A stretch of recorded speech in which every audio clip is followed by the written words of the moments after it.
Welcome to Brother Jenny Christopher's powerful spiritual messages. If you love Jesus Christ and seek to be uplifted and strengthened in your faith, you're in the right place. Prepare your heart for an edifying word.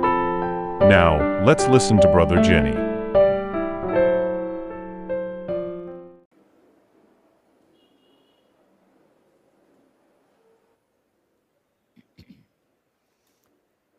ప్రభు అయిన యేసుక్రీస్తు నామములో మీ అందరికీ నేను శుభములు తెలియజేస్తా ఉన్నాను. ప్రభు నాకు ఇచ్చినటువంటి శ్రేష్టమైన ఈ సమయాన్ని బట్టి నేను ప్రభుని స్తుతిస్తున్నాను. నిన్నటి దినాన్న సెమినార్లోనూ అలాగే ఉదయకాల ఆరాధనలోనూ ఇప్పుడును నేను మీతో మాట్లాడటానికి ప్రభు ఇచ్చిన మంచి అవకాశాన్ని బట్టి నేను ప్రభుని స్తుతిస్తున్నాను. దాదాపుగా 6 నెలల కంటే ముందే దేవుని దాసులు మరి రెవరెండ్ పివి ప్రసాద్ గారు ప్రేమించి సెమినార్ కొరకు నన్ను ఆహ్వానించడం జరిగింది. వారు ప్రేమతో ఇచ్చినటువంటి ఆహ్వానాన్ని బట్టి వారికి నా ప్రత్యేకమైన కృతజ్ఞతలు. మరి సంఘ నాయకత్వం అంతటికి, సెక్రటరీ, ప్రెసిడెంట్ తదితర పెద్దలందరికీ నా కృతజ్ఞతలు తెలియజేస్తున్నాను. అలాగే ఉదయకాలం ఆరాధన నడిపిస్తున్న దేవుని దాసులు దైవజనులు రెవరెండ్ బాబు గారికి నా కృతజ్ఞతలు, అలాగే రెవరెండ్ యేసుపాదం గారికి నా కృతజ్ఞతలు తెలియచేస్తున్నాను. దేవుని బిడ్డలారా, నిన్నటి దినాన్న సెమినార్లో శిష్యత్వాన్ని గురించి ఒక 4 అంశాలు మాట్లాడుకున్నాం. శిష్యత్వాన్ని గురించి బైబిల్ ఏం చెప్తుంది, బైబిల్ ఆధారం ఏంటనేది ఒక సెషన్లో మాట్లాడాం. శిష్యునికి ఉండవలసిన లక్షణాలు ఏంటని మరొక సెషన్లో మాట్లాడాం. ఈ శిష్యత్వం అంటే శిష్యునిగా ఉండడానికి మనము చెల్లించాల్సిన వెల ఏమిటో దాని గురించి కూడా మాట్లాడటం జరిగింది. అలాగే మనము మరొక వ్యక్తిని శిష్యులుగా చేయాలంటే ఎలా చేయాలి అనేది కూడా మాట్లాడటం జరిగింది. అందులో ప్రాముఖ్యమైన ఒక విషయం ఏంటంటే, మనము మరొక వ్యక్తిని శిష్యులుగా చేయాలనుకున్నప్పుడు ఆ మరొక వ్యక్తి ఎవరు అనంటే మన పిల్లలే అయి ఉంటే బాగుంటుందని ఒక ఆలోచన. ఎదుగుతున్న యవన బిడ్డల్ని మనమే వాళ్ళని శిష్యులుగా చేయగలిగినట్లయితే అది ఎంతో ఆశీర్వాదకరమైన విషయంగా ఉంటుందని నేను జ్ఞాపకం చేయడం జరిగింది. ఎందుకంటే మన పిల్లలతోనే మనం ఎక్కువ టైం గడపగలం, ఎక్కువ విషయాలు వాళ్ళకి బోధించగలం. కనుక శిష్యులుగా చేయడానికి తగిన వారు ఎవరంటే మన పిల్లలే. అది మనకి దేవుడిచ్చిన గొప్ప ఆధిక్యతగా మనం భావించాలని నిన్నటి దినాన్న జ్ఞాపకం చేసుకున్నాం. ఈ రోజున నేనేం చేస్తానంటే ఒక శిష్యుని గురించి మాట్లాడతాను. ఆ శిష్యుని యొక్క జీవితంలో తాను కలిగి ఉన్నటువంటి ఆలోచన ఎలాగుంది, తన వైఖరి ఎలాగుంది, తన బుద్ధి ఎలాగుంది, ఏ రీతిగా తన జీవితంలో తన పతనాన్ని ఎదుర్కొన్నాడో ఈ విషయాలు కొన్ని ఉదయకాలం నేను మీతో మాట్లాడాలని ప్రేరేపించబడుతున్నాను. దానికంటే ముందుగా మరొక మాట మీ అందరికీ నేను చెప్పాలి. అదేంటనంటే, దేవుని బిడ్డలారా, ప్రతి మానవుని జీవితంలో ఒక లాస్ట్ చాప్టర్ అనేది ఒకటి ఉంటుంది. చివరి అధ్యాయం అంటాం. మనము ముగింపులోకి వస్తాం ప్రతి వారి జీవితంలోకి. ఇంతకీ మన ప్రయాణం ఎక్కడికి మన ప్రయాణం అంటే పరలోకానికే, నిత్యత్వానికే మన ప్రయాణం. ఎందుకు నిత్యత్వానికి ఎందుకు మన ప్రయాణం? Because we came from they. మనం అక్కడి నుంచే వచ్చాం. ప్రభు అన్నాడు, ఈ లోకంలో మనం యాత్రికులు అంట. This is not a permanent place. ఇది నిత్యంగా ఉండే స్థలం కాదు ఈ భూలోకం. విశ్వాసంగా ఇక్కడ మనం యాత్రికులం అనే మాట మనం గుర్తుపెట్టుకోవాలి. ఏది కూడా పర్మనెంట్ చేసుకోవడానికి లేదు ఇక్కడ. ఒక దినాన తిరిగి మన సొంత దేశానికి మనం వెళ్ళిపోతాం. అది పరలోకం. అక్కడి నుంచే వచ్చాం. మన పౌరస్థితి అక్కడ ఉంది. అందరూ ఆమెనండి. మన పౌరస్థితి అక్కడ ఉంది. మనము భూ సంబంధమైన వారం కాదు. కానీ కొద్ది కాలం పాటు తాత్కాలికంగా దేవుడు మనల్ని ఈ భూమి మీద ఉంచాడు అనమాట, అంతే గుర్తుపెట్టుకోవాల్సింది. కనుక ఒక దినాన్న తిరిగి మనం అక్కడికి వెళ్ళిపోతాం. నిత్యమైన రాజ్యం అది మనకి. కొంతమంది కొద్ది కాలం ఉంటారు, కొంతమంది దీర్ఘకాలం ఉంటారు ఇక్కడ. కానీ అంత మాత్రాన ఇక్కడ పర్మనెంట్గా ఉండిపోతామని అనుకోవడానికి ఏం లేదు. ఇక్కడ మన పర్మనెంట్ నివాసం, నిత్యమైన నివాసం పరలోకమందు ఉన్నదని గ్రహించాలి. అలాంటప్పుడు ఈ భూలోకము తాత్కాలికమైనది అయితే, ఈ తాత్కాలికమైనటువంటి లోకం కొరకు నువ్వు ఎందుకు పెట్టుబడి పెడుతున్నావు? నీ ప్రయాసం ఎందుకు ఇక్కడ? నీ బలము, నీ ధనము, నీ సమయం, ఇదంతా దేని కొరకు నువ్వు పెట్టుబడి పెడుతున్నావు అనేది ఒక ప్రశ్న. నీవు నిత్య రాజ్యానికి చెందినవాడు అయితే నిత్యమైనటువంటి వాటి కొరకు నీ పెట్టుబడి ఉండాలా. How are you investing your life and to what are you investing your life is very important. దేని కొరకు నీ జీవితాన్ని పెట్టుబడిగా పెడుతున్నావు? దేని కొరకు నీ సమయాన్ని వ్యర్థం చేసుకుంటున్నావు? దేని కొరకు నీ డబ్బుని వ్యర్థం చేసుకుంటున్నావు? దేని కొరకు నీ బలాన్ని, శక్తిని నువ్వు వ్యర్థం చేసుకుంటున్నావు అన్నది ఓ ప్రశ్న, మనందరం వేసుకోవాల్సినటువంటి ఒక ప్రశ్న. దేవుని బిడ్డ, నేను నిత్య రాజ్యానికి చెందినవాడనైతే నా పెట్టుబడి, నా ప్రయాసం అంతా కూడా ఆ రాజ్యం కొరకై ఉండాలి. అందరూ ఆమేనండి. ఆ రాజ్యం కొరకై ఉండాలనేది మనము ఆలోచన చేస్తాం. ఈ రోజున ఒక శిష్యుని గురించి మాట్లాడతానని చెప్పాను నేను. ఆ శిష్యుడు ఎవరంటే, పాత నిబంధనలో ఎలీషా దగ్గర పనిచేసిన గెహజీ అన్నటువంటి ఆ శిష్యుని గురించి కొన్ని మాటలు ఈ ఉదయకాలం నేను మీకు తెలియచేసి ప్రార్థన చేయాలని నేను ఇష్టపడుతున్నాను. మనందరికీ తెలిసినట్టుగా నయమాను కుష్ఠవ్యాధి కలిగిన వాడై బాధ అనుభవిస్తున్నప్పుడు తన దగ్గర బానిసగా ఉంటున్నటువంటి ఒక బాలిక ఆ నయమానుని ప్రవక్త అయినటువంటి ఎలీషా దగ్గరికి నడిపిస్తుంది. ఒక ప్రవక్త ఉన్నాడు, మీరు ఆయన కలిస్తే మీకు స్వస్థత కలుగుద్దని చెప్పినప్పుడు ఎట్టకేళ్లకు నయమాను అక్కడికి వెళ్తాడు, ఎలీషా దగ్గరికి వెళ్తాడు. ఆ ఎలీషా ఏం చెప్తాడంటే, 7 సార్లు నువ్వు యోర్దాన్లో మునిగితే నీకు స్వస్థత దొరుకుద్దని చెప్తాడు. ఎట్టకేలకు ఈ నయమాను ఆ మాటని నమ్మి 7 సార్లు యోర్దాన్లో మునిగి ఆయన సంపూర్తిగా స్వస్థతను అందుకొని ఒక శిశువు కలిగిన శరీరంలాగా అయిపోయిందంట ఆయన శరీరం. అంత చక్కని స్వస్థత దేవుడిచ్చాడు. దానికి కృతజ్ఞతగా ఈ నయమాను ఏం చేస్తాడంటే, చాలా ధనం, బంగారం, వెండి ఇదంతా కూడాను ఆ ఎలీషాకు కానుకగా ఇవ్వబోతాడనమాట. అప్పుడు ఎలీషా ఆ కానుక పుచ్చుకోడు. ఇది దేవుని వలన కలిగిన కార్యం కనుక నేనేం చేయలేదురా బాబు, నాకు ఈ కానుక అక్కర్లేదు, నువ్వు వెళ్ళిపోవచ్చు అంటాడు. అప్పుడు నయమాను వెళ్ళిపోతూ ఉంటాడు. వెళ్ళిపోతూ ఉండగా ఈ గెహజీ ఏం చేస్తాడంటే, ఆ పరిగెత్తుకొని నయమాన్ దగ్గరికి వెళ్తాడు. ఏ డబ్బైతే తన యజమానుడు తృణీకరించాడో, ఏ బంగారం అయితే వద్దన్నాడో, ఏ కానుకైతే ఆయన తృణీకరించాడో ఆ కానుక కొరకు గెహజీ ప్రయాసపడి వెళ్ళినట్టుగా మనం గమనిస్తున్నాం. అలాగ వెళ్ళుట ద్వారా తన జీవితంలో పతనానికి దారి తీసినట్టుగా చూస్తున్నాం. He was totally destroyed. He was totally taken down to the lowest level. ఎందుకు ఈ రీతిగా పతనం జరిగింది తన జీవితంలో? ఇలాగ ఒక మంచి వాతావరణంలో ఎదుగుతున్న వ్యక్తి, ఆధ్యాత్మికమైన వాతావరణంలో ఉంటున్న వ్యక్తి, ఒక దైవ సన్నిధిలో ఉంటున్న వ్యక్తి, దైవ జనుని దగ్గర నేర్చుకుంటున్నటువంటి ఒక వ్యక్తి, స్పిరిచువల్ అట్మాస్ఫియర్లో ఉన్నటువంటి ఒక వ్యక్తి, ఈ చక్కని ఆధిక్యతలు కలిగినటువంటి వ్యక్తి తన జీవితంలో పతనమైపోవటానికి గల కారణాలు ఏమిటి అనేది ఆలోచన చేస్తాం. 3 ప్రాముఖ్యమైనటువంటి కారణాలు ఈ ఉదయకాలం నేను మీతో పంచుకోవాలని ఇష్టపడుతున్నాను. గెహజీ పతనానికి గల 3 కారణాలు నేను మీకు జ్ఞాపకం చేయాలని ఇష్టపడుతున్నాను. దేవుని బిడ్డ, మీరందరూ కూడా రాజుల 2వ గ్రంథానికి రండి. దయచేసి మీ బైబిల్స్ ఉన్నవారు బైబిల్ తెరవండి. రాజుల 2వ గ్రంథం 5వ అధ్యాయం 311, పేజ్ నెంబర్ 311. 11. నేను 19, 20 వచనాలు చదువుతున్నాను, గమనించండి. 5వ అధ్యాయం 19, 20 వచనాలు.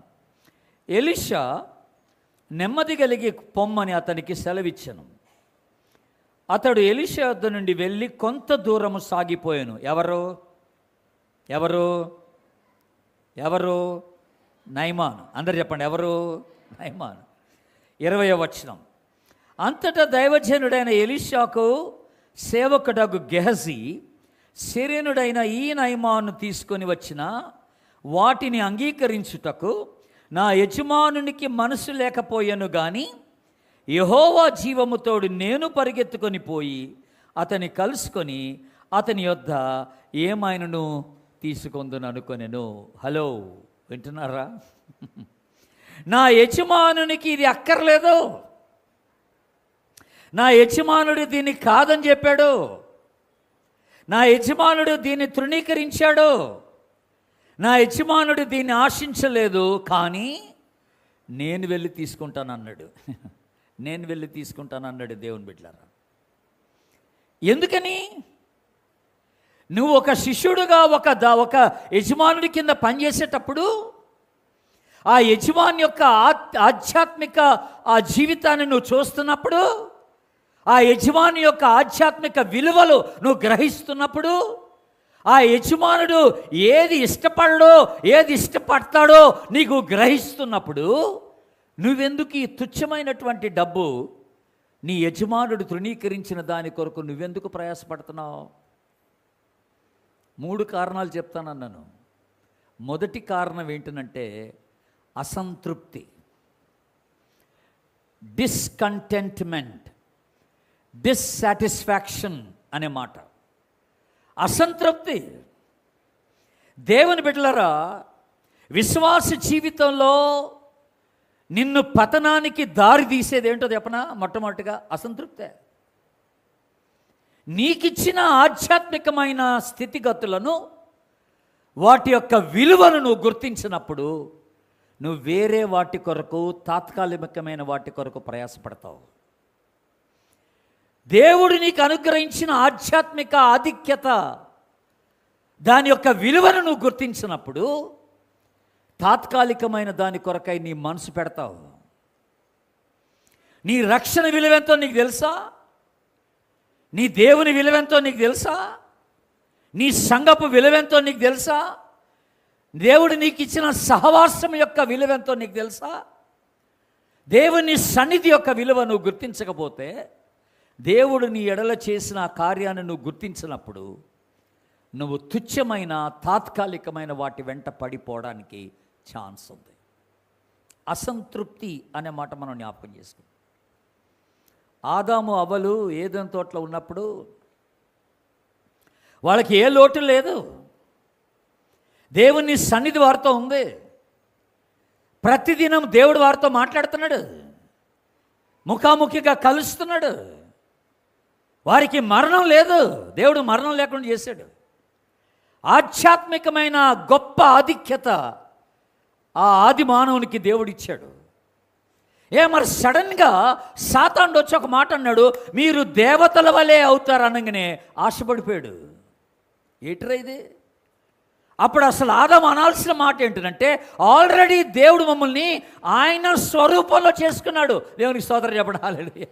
మేము ఆయన స్వరూపంలో సృష్టింపబడిన వారం కదా, ఇంకా దేవతలు ఏంటి ఇక్కడ? దేవునికి మించిన స్వరూపం ఉంటుందా? దేవునికి మించిన ఆధిక్యత ఇంకోటి ఉంటుందా?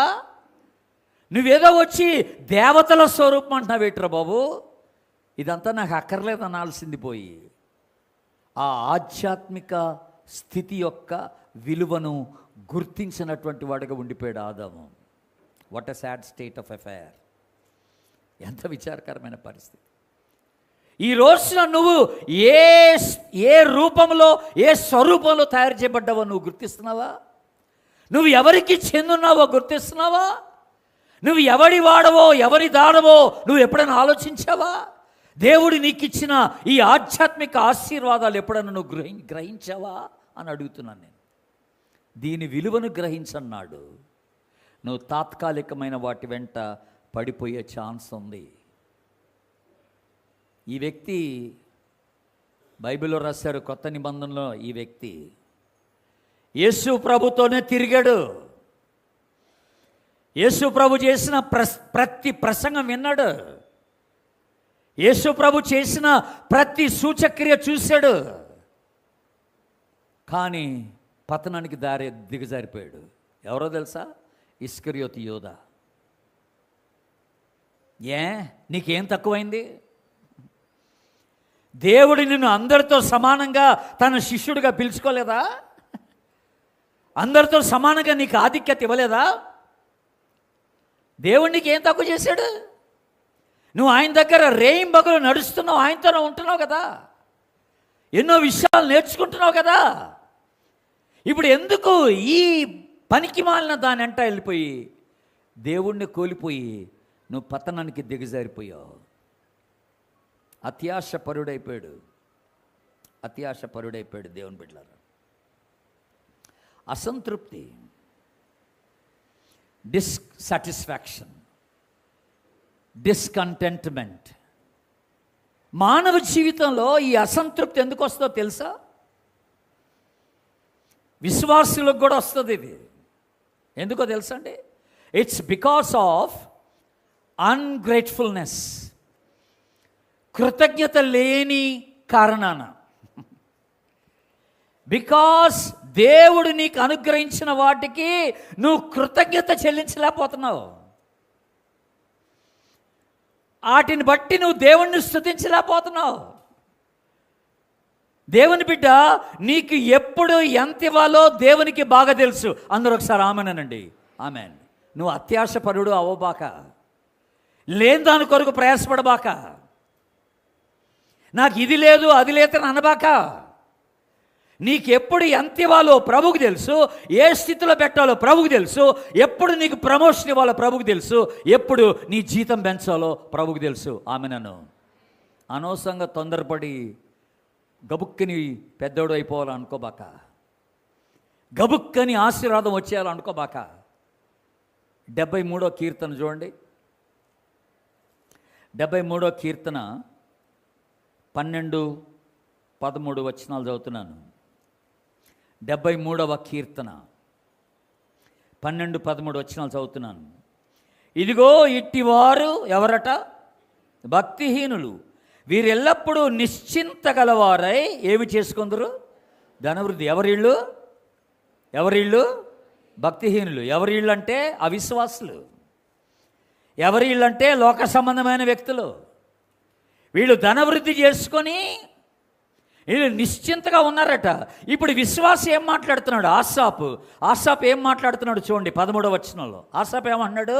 నా హృదయమును నేను శుద్ధి చేసుకొని ఉండుట వ్యర్థమే, నా చేతులు కడుక్కొని నిర్మలుడనై ఉండుట వ్యర్థమే. వావ్, ఏం విచారకరమైన పరిస్థితి.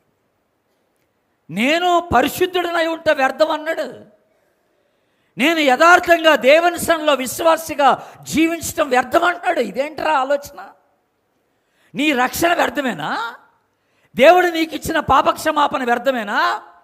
దేవుడు నీకు ఇచ్చిన నిరీక్షణ వ్యర్థమేనా? దేవుడు నీకు ఇచ్చిన ఆ నిత్య రాజ్య భాగ్యం అది వ్యర్థమేనా? నీ ఆధ్యాత్మిక విలువల్ని నువ్వు గుర్తించినప్పుడు పతనానికి దారితీస్తావు. దేవుని బిడ్డలరా, మన స్థితి ఏంటో మనకు తెలియట్లేదు. యెహోవా తమకు దేవుడు కాగల జనులు ధన్యులు. Do you know that? Blessed are those who have the lord as the god. ఈ దేవుడు మామూలుడు కాదు. ఇలాంటి దేవుణ్ణి కలిగిన నీవు ధన్యుడవు, నీవు ధన్యురాలవు. ఓ విశ్వాసి, నీ భాగ్యం ఎంత గొప్పది. అందరూ ఆమెనండి. నువ్వు ఎప్పుడైనా గుర్తించావా?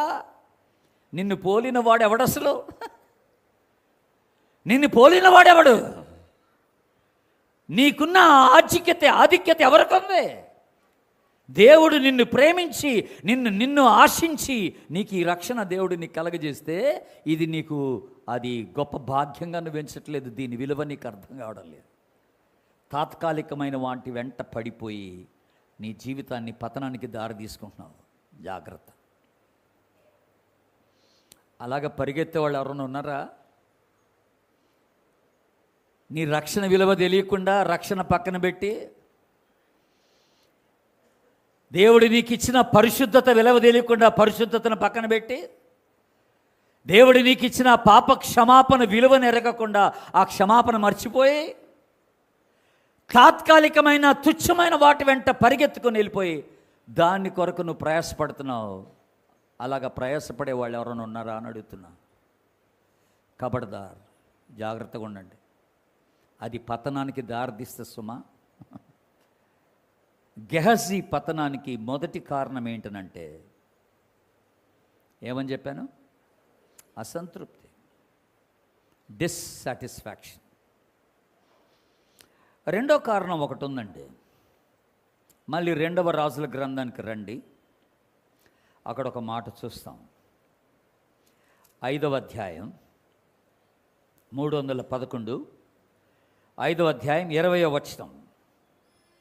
అంతటా దైవజనుడైన ఎలీషాకు సేవకుడగు గెహజీ సీనియనుడైన ఈ నయమాను తీసుకొని వచ్చిన వాటిని అంగీకరించుటకు నా యజమానునికి మనసు లేకపోయాను, కానీ యెహోవా జీవముతోడు నేను ఏం చేస్తా అన్నాడు?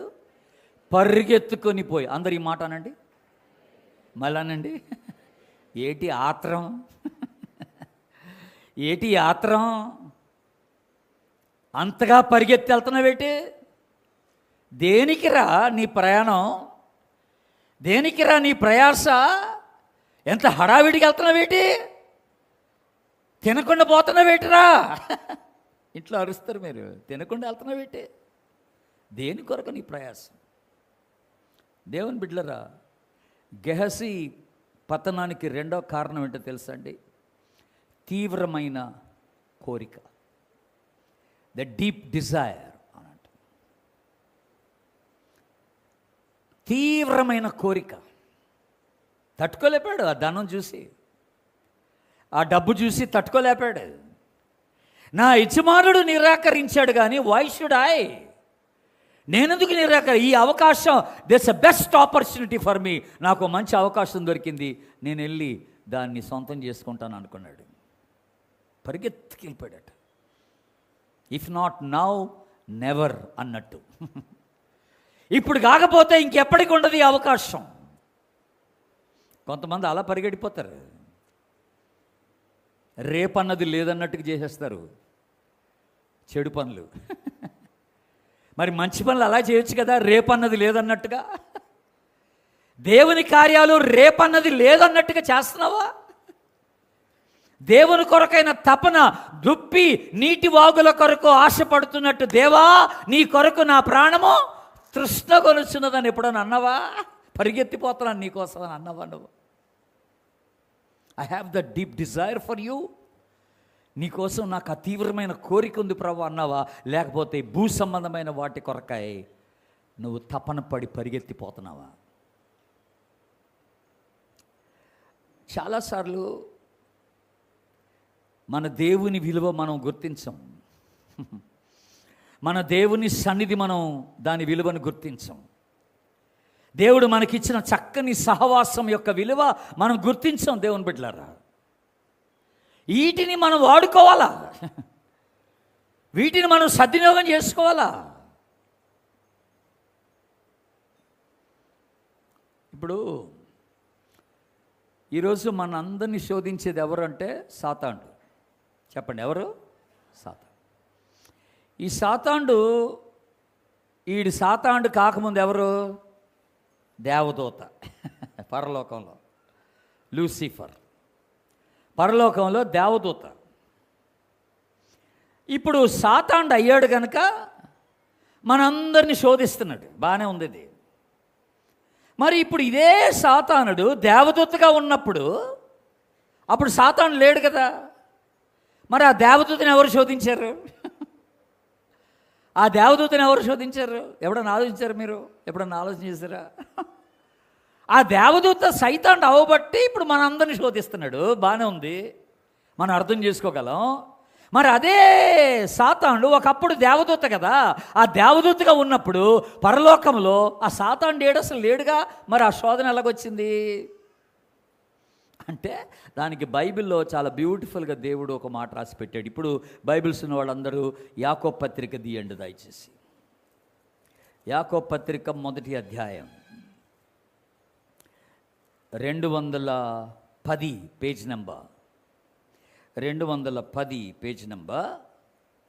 యాకోబు పత్రిక 1వ అధ్యాయం 14వ వచనాన్ని చదువుతున్నాను, జాగ్రత్తగా వినండి. 14వ వచనం ఏటట, ప్రతివాడును తన స్వకీయమైన దురాశ చేత ఏమవుతాడు? ఈడవబడి మరులు కొల్పబడిన వాడై ఎలా శోధింపడతాడంట? స్వకీయ దురాశ. అందరు చెప్పండి. Selfish desire. ఇది లోపలి నుంచి వచ్చిన దురాశ, ఇది బయట నుంచి వచ్చింది కాదు ఈ శోధన. స్వకీయ దురాశ అన్నాడు. ప్రతోడికి ఈ స్వకీయ దురాశ అనేది ఒకటి ఉంటుంది, దాని చేత ఏడవబడతాడు.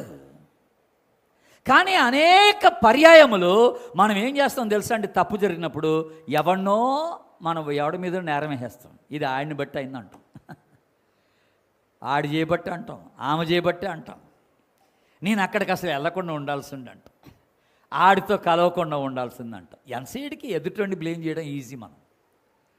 కానీ అక్కడ జరిగింది ఏంటంటే అసలు నీలో ఈ దురాశ పుట్టిందనమాట. బేసిక్గా ఈ దురాశ నీలోనే పుట్టింది, నువ్వు ఆశపడ్డావు. గెహజీ ఎవరి దగ్గర ఎదిగాడు? ఎలీషా దగ్గర ఎదిగాడు. ఎలీషా ఎప్పుడన్నా ఇలాంటివి నేర్పాడా? ఎలీషా స్వయంగా దాన్ని తృణీకరించినప్పుడు నువ్వెందుకు ఆశపడుతున్నావు? నా యజమానుడికి ఇది ఇష్టం లేదంటే నాకు ఇష్టం లేదు, నా యజమానుడు ఇది కోరుకోలేదంటే నేను కోరుకోను, నేనెందుకు ఆశపడాలా? నేను ఆయన దగ్గర శిష్యునిగా ఉంటున్నాను కనుక నా యజమానుడు ఏది చేస్తే నేను అదే చేయాలా, శిష్యుడు అదే చేయాలి. Why should I go after it? దాని అంటే నేనెందుకు పడిపోవాలా అనుకోవలసిన వాడు. స్వకీయ దురాశ. దీన్ని బట్టి ఏం జరుగుతుందో తెలుసా అండి? ప్రజలు దేవుణ్ణి దూషిస్తారు నిన్ను బట్టి. ఏంటి నువ్వు ఎంత చెప్తావు? చర్చ్ అంటావు, బైబిల్ అంటావు, దేవుడు అంటావు, యేసుప్రభు అంటావు, మరి ఇదేంటిరా నీ బతుకు? ఇలాంటి వాటి కొరకు నువ్వు ఆశపడుతున్నావేటి? ఇలాంటి వాటి కొరకు పరిగెడుతున్నావేటి? నీతో పనిచేసే కొలీగ్స్ అడుగుతారు నిన్ను, నీ ఫ్రెండ్స్ ఈ ప్రశ్న వేస్తారు. వక్రమైనటువంటి ఆలోచన, శరీరానుసారమైన ఆలోచన, లోకానుసారమైన ఆలోచన, దానికి నువ్వు అప్పగించుకొని నీ జీవితాన్ని పాడు చేసుకుంటున్నావు. జాగ్రత్త. అందుకనే రోమీలకు రాసిన పత్రిక 2వ అధ్యాయం చూడండి. రోమీలకు రాసిన పత్రిక 2వ అధ్యాయం 134 పేజ్ నెంబర్. 2వ అధ్యాయం 24వ వచనం. రాయబడిన ప్రకారము మిమ్మును బట్టియే కదా దేవుని నామము అన్యజనుల మధ్యను దూషింపబడుచున్నది. ఏమండి వింటున్నారా? ఎక్కడ అన్యజనుల మధ్య దూషింపబడుతుంది. You are bringing disgrace to the Lord that who gave his life to you. నీ కొరకు ప్రాణం పెట్టిన ప్రభుని నువ్వు అవమానం తీసుకొస్తున్నావు ప్రభుకి. నీ విలువ ఇంతేనా? నీ ఆధ్యాత్మిక విలువని గుర్తించింది ఇదేనా? నువ్వు దేవుడు నీ ఎడల చేసిన కార్యంని అవగాహన చేసుకుంది ఇంతేనా? దేని కొరకు నీ పెట్టుబడి, దేని కొరకు నీ ప్రయాసం, దేని కొరకు నీ యొక్క శక్తిని వినియోగిస్తున్నావు, నీ జ్ఞానాన్ని వినియోగిస్తున్నావు, నీ బలాన్ని వినియోగిస్తున్నావు, నీ డబ్బుని వినియోగిస్తున్నావు? ఒకసారి ఆలోచన చేసుకో. నువ్వు ఇక్కడ ఉండటానికి రాలేదు సుమా. నీ లైఫ్ ఇది కాదు, ఇక్కడ కాదు. మన జీవము క్రీస్తుతో కూడా దేవుని యందు దాచబడి ఉన్నది. Your life is hid with Christ in God. మీ జీవము క్రీస్తుతో కూడా దేవుని యందు దాచబడి ఉన్నది. అందరూ ఆమేనండి. అది నా జీవితం, ఆయనలో నేనున్నాను. అది గ్రహించాలి. అందుకనే మత్తయి సువార్త యేసు ప్రభు కొండ మీద చేసిన ప్రసంగంలో ఒక మాట అన్నారు చూడండి. మత్తయి సువార్త 6వ అధ్యాయం, మత్తయి సువార్త 6వ అధ్యాయం 24వ వచనం. మత్తయి సువార్త 6వ అధ్యాయం 24వ వచనం. ఎవడును ఇద్దరు యజమానులకు దాసుడిగా ఉండనేరడు. ఆ వచనం చివరి మాట, ఓ మాట రాయబడి ఉంది అక్కడ. ఏంటంటే, మీరు దేవునికిని సిరికిని దాసులుగా ఉండనేరు. సిరి అంటే డబ్బు. బట్ ఇక్కడ ఇంకొక మాట కూడా పెట్టుకోవాలి మనం. మీరు దేవునికిని లోకమునకును దాసులుగా ఉండనేరరు.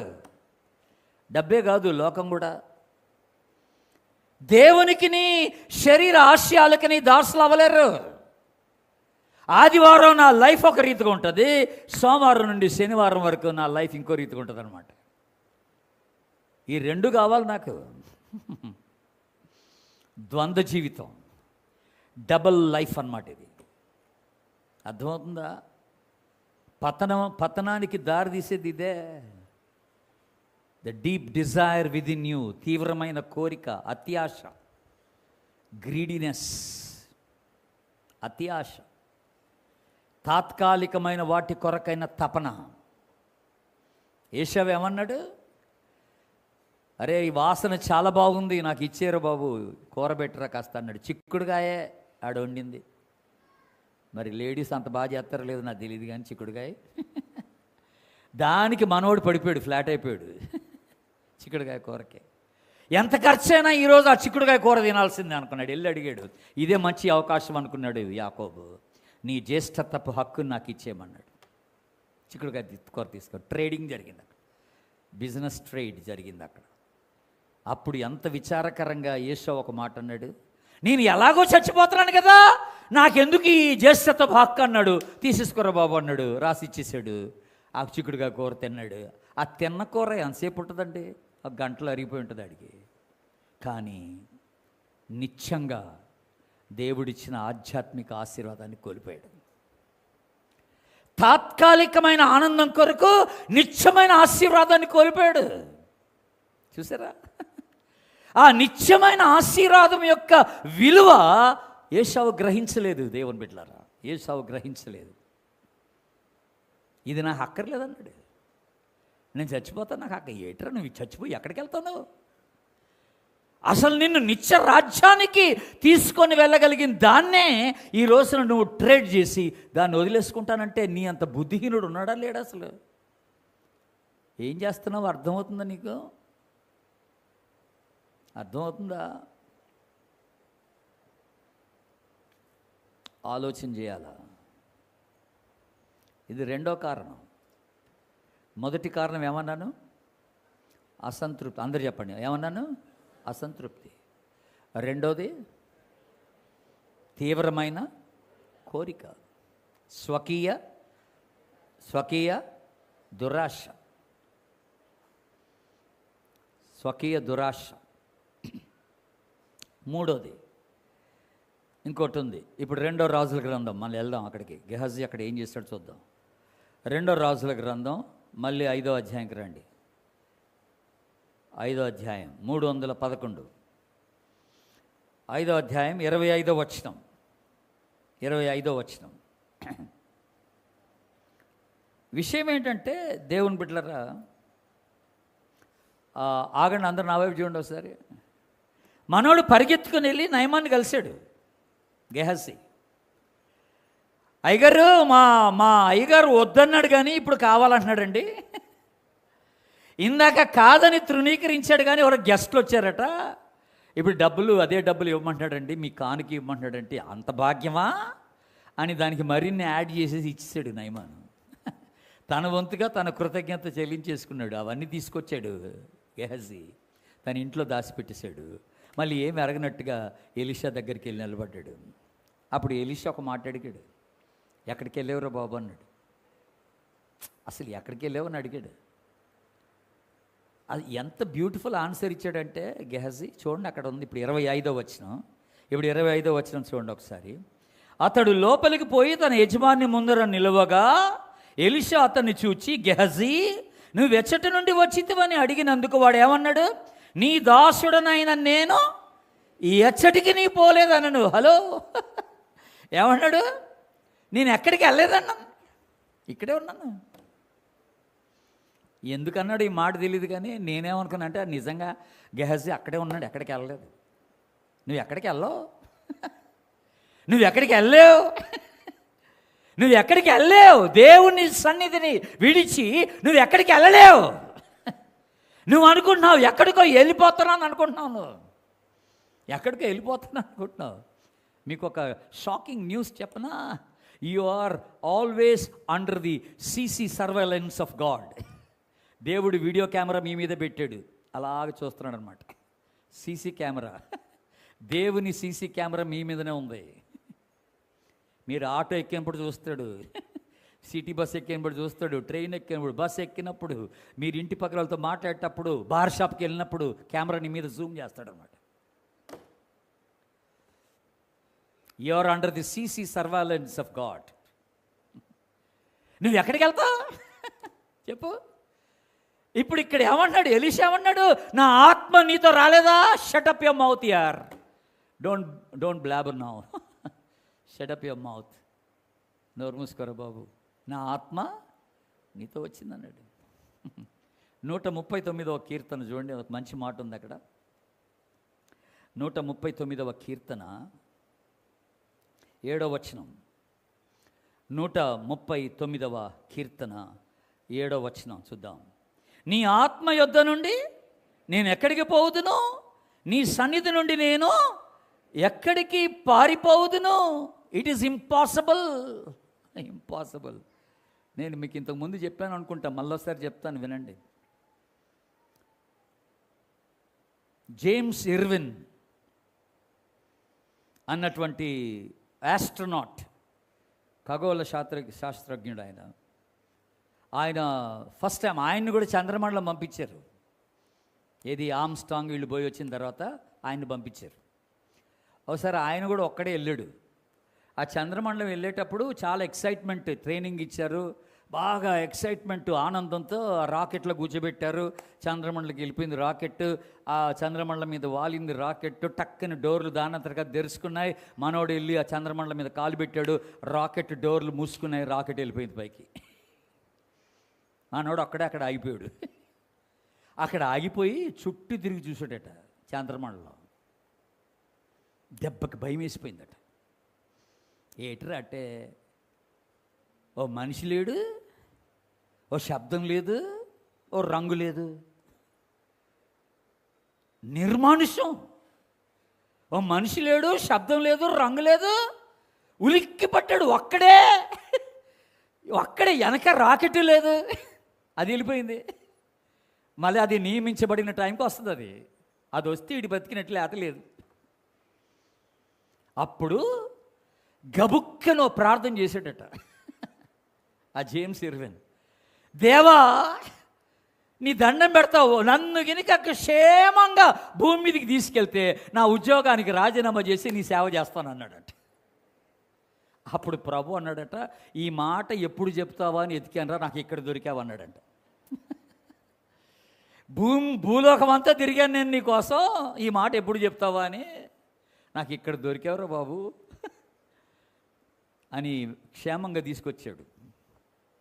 అన్నంత పని మనోడు చేశాడు. ఉద్యోగానికి రాజీనామా చేసి 11 అడుగుల శిలువ తయారు చేయించుకొని విజయవాడ వచ్చాడు. ఒకసారి ఆ శిలువ పట్టుకొని వస్తాడు సాక్ష్యం చెప్పడానికి వస్తాడు. చంద్రమండలం ఉంటే ఏంటి, నువ్వు ఏ గ్రహంలో ఉంటే ఏంటి, నువ్వు దేవుని సన్నిధి నుండి నువ్వు పారిపోగలవా? నువ్వు ఎక్కడికి వెళ్ళగలవు అంటే, 3వ పాయింట్ ఇక్కడ మనం గెహజీ గురించి ఆలోచన చేస్తున్న పాయింట్ ఏంటంటే, he was unaware of the presence of God. దేవుని యొక్క సన్నిధిని గురించిన అవగాహన లేనివాడు,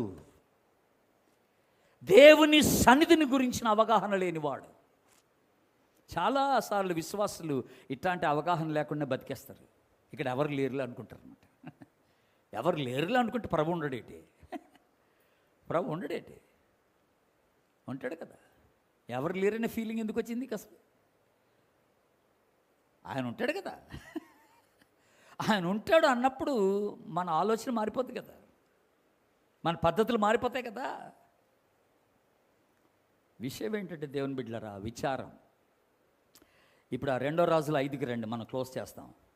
2 రాజులు 5కి రండి. అక్కడ ఒక మాట రాయబడి ఉంది, లాస్ట్ వచనం, 5వ అధ్యాయం లాస్ట్ వచనం చూడండి. అక్కడ ఏం జరిగిందో. కాబట్టి నయమానునకు కలిగిన కుష్టు నీకును నీ సంతతికిని ఎప్పటి వరకు సర్వకాలము అంటియుండునని చెప్పెను. ఏం అంటించుకున్నాడు? కుష్టి వ్యాధి. He caught the leprosy. ఏ కుష్టి వ్యాధి అయితే నయమాను వదిలేసి వెళ్ళిపోతున్నాడో ఆ కుష్టి వ్యాధిని గెహాజీ పట్టుకొని తెచ్చుకున్నాడు. What a sad state. ఎంత విచారకరమైన పరిస్థితి. ఏ కుష్టివ్యాధి తనని వేధించింది, బాధ పెట్టిందని గ్రహించి ఆ యొక్క ప్రవక్త దగ్గరకు వచ్చి నయమాను వదిలేసుకొని పీడబోయిందిరా అనుకొని హ్యాపీగా వెళ్ళిపోతున్నాడు. ఆ కుష్టివ్యాధిని పట్టుకొచ్చుకున్నాడు మనోడు. డబ్బు కోసం పరిగెత్తి కుష్టివ్యాధి తెచ్చుకున్నాడు. చూసారా? డబ్బు కోసం పరిగెత్తి కుష్టివ్యాధి తెచ్చుకున్నాడు. ఎవరికి? తన సంతానం అంతటికిని.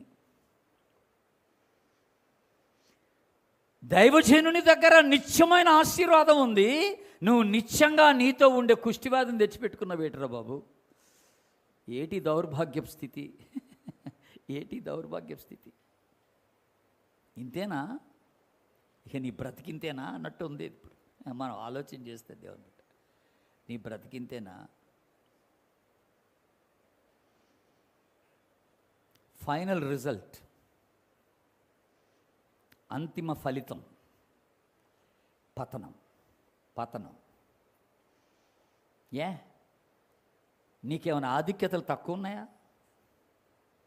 దేవుడు నిన్ను మంచి ప్లేస్లోనే పెట్టాడుగా, నీకు మంచి సంఘం ఇచ్చాడుగా, పాస్టర్స్ బాగున్నారు, వాక్యం బాగా చెప్తారు కదా, అనేక కార్యక్రమాలు సంఘంలో ఉన్నాయి కదా, సంవత్సరానికి ఒక 3-4 సెమినార్లు వస్తాయి కదా, అలాగా ప్రతి ఆదివారం 3 సందేశాలు వినపడతాయి కదా, బైబిల్ స్టడీస్ ఉన్నాయి కదా, సహవాసం ఉంది కదా, కుటుంబ ప్రార్థనలు ఉన్నాయి కదా, ఉపవాస ప్రార్థనలు ఉన్నాయి కదా. ఇవన్నిటిని తోడు చేసుకొని నువ్వు ఎక్కడికి ఎదగాల, నువ్వేం అవ్వాలా, నీ ఆలోచన ఎలాగుండాలి అసలైతే. కానీ ఎంత దౌర్భాగ్య స్థితికి నువ్వు దిగజారిపోతున్నావు అంటే వీటన్నిటి యొక్క విలువ నువ్వు గ్రహించలేదు.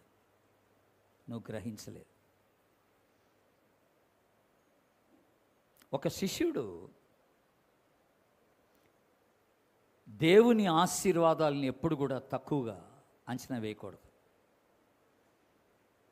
స్పిరిచువల్ బ్లెస్సింగ్స్, దేవుడిచ్చే ఆధ్యాత్మిక ఆశీర్వాదాలని ఎప్పుడు కూడా తక్కువగా అంచనా వేయకూడదు. ఒక శిష్యుడు ఎప్పుడు కూడా అత్యాశపరుడు అవ్వకూడదు, గ్రీడీ. ఒక శిష్యుడు ఎప్పుడు కూడా అసంతృప్తి కలిగిన వాడై ఉండకూడదు. నువ్వు యేసు ప్రభు శిష్యుడు అయితే ఒక శిష్యుడు ఎప్పుడు కూడా తన యజమానుడికి అవమానం తీసుకురాకూడదు. Disgrace to the master and to the fellowship that he belongs to. ఏ సహవాసానికి చెంది ఉన్నాడో ఆ సహవాసానికి ఒక శిష్యుడు ఎప్పుడు కూడా అవమానం, అపకీర్తి తీసుకొని రాకూడదు. అండ్ ఫైనలీ ఆ శిష్యుడు ఎప్పుడు కూడాను దేవుని సన్నిధి యొక్క అవగాహన కోల్పోకూడదు. దేవుని సన్నిధి యొక్క అవగాహన ఎప్పుడు కోల్పోకూడదు. నేను ఎక్కడున్నా దేవుని సన్నిధి నాతో ఉంది. I'm under the surveillance of God. ఆయన పర్యవేక్షణలో నేను ఉన్నానని గ్రహించాలి శిష్యుడు ఎప్పుడు. భయముతో వణుకుతో మీ రక్షణను కొనసాగించుకోనడు అన్నాడు ఫిలిప్పీ పత్రికలో. భయముతో వణుకుతో మీ రక్షణ కొనసాగించుకోండి. ప్రభు ఇచ్చిన ఈ ఆధిక్యతలన్నింటినీ కోల్పోబాకండి. వీటిని మీ జీవితానికి అన్వయించుకోండి. ప్రభు కోసం నిలబడండి. నిత్యమైన వాటి కొరకై మీరు ఇన్వెస్ట్ చేసుకోండి మీ లైఫ్ని. తాత్కాలికమైన వాటి కొరకై పెట్టుబడి పెట్టబాకండి. నీ డబ్బు, నీ బలము, నీ జ్ఞానము, నీ తలాంతులు, ఇవన్నీ నిత్యమైన వాటి కొరకై నువ్వు వినియోగించుకోవాలని దేవుడు ఆశపడుతున్నాడు. అట్టి కృప పరిశుద్ధాత్మ దేవుడు మనందరికీ దయచేయనుగాక. ప్రార్థన చేసుకుందాం. తలలు వంచండి.